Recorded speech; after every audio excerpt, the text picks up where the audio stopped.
Well, the first thing you should notice is the bishop on g7 is pinned. So if black were not guarding the pawn on h5, white could play queen takes h5 and it's checkmate because the king can't go here. So we'd like to move the knight out of the way, and we'd like to move it where it blocks the rook. So one of the first moves we're going to look at here, make sure to tell the computer it's black's move, is knight to d5, blocking the rook and taking the knight away and allowing queen h5 check.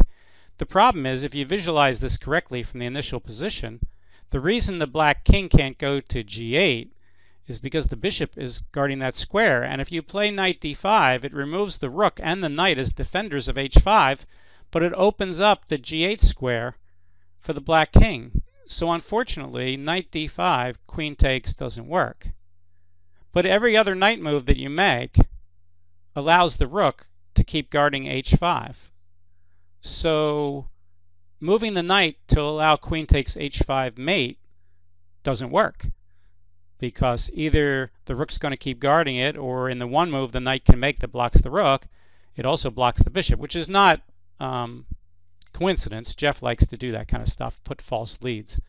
But if we're not going to play queen takes h5 mate, we get a problem, because right now he's got a square he can go to here, and we have to guard all the squares, and we have to check him.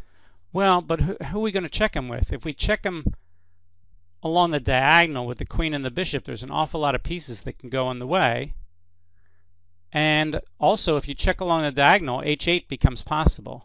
So if we work backwards, one of the problems is, in order to checkmate him, we have to attack the h7 square, we have to attack the g6 square, and we have to attack the h8 square. Well, queen takes h5 does all those things.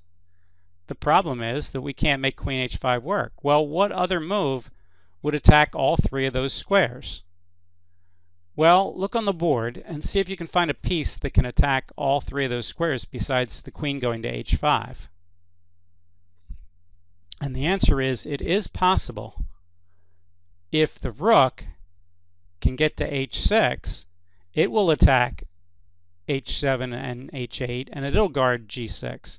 And the bishop will be pinned, and the bishop will be guarding the rook. But we have to do it in such a way that it's mate. Well, let's try some knight moves and see if we can make it work. Suppose the knight goes to g8. Well, then rook h6 is not mate because the knight can take it. Same thing for knight here.